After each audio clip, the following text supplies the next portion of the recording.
ეს არის რაშნახოფსის ნელი სახარში. გარდა იმისა, რომ შეუძლია მოტუშულების, წვნიანების კეთება ძალიან მარტივად და კარგად, ცომის აფუებაც და რაღაცეები, აქ ერთი ძალიან მაგარი ფუნქცია, სუვიდი. ანუ ვაკუუმის ქვეშ მზადება.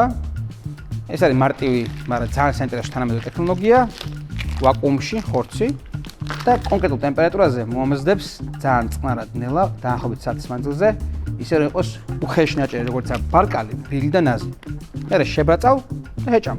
სტეიკიც არის, იაფი ნაჭრისგან. ავხდით სახურავს. ეგეთი ცხაური აქვს. ცხაურში ჩავდებთ. და ამ ცხაურში მოვათავსებთ ხორცის ნაჭრებს, რომ არ იდივტივოს ცუდად.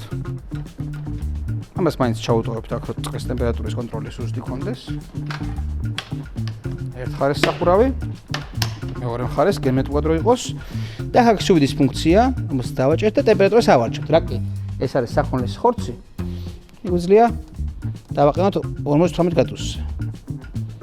ჩავსვათ და წავიდა.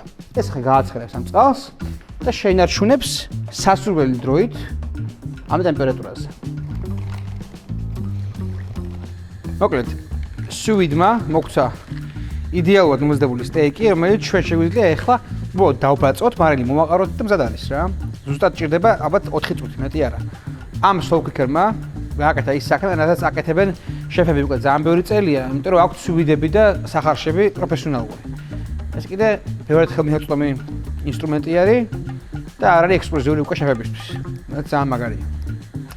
და გაგრძელება კიდე ხილეთ ამ სტეიკის შეწვის სხვა ვიდეოში, სადაც თუჯის ტაფებს განვიხილავთ.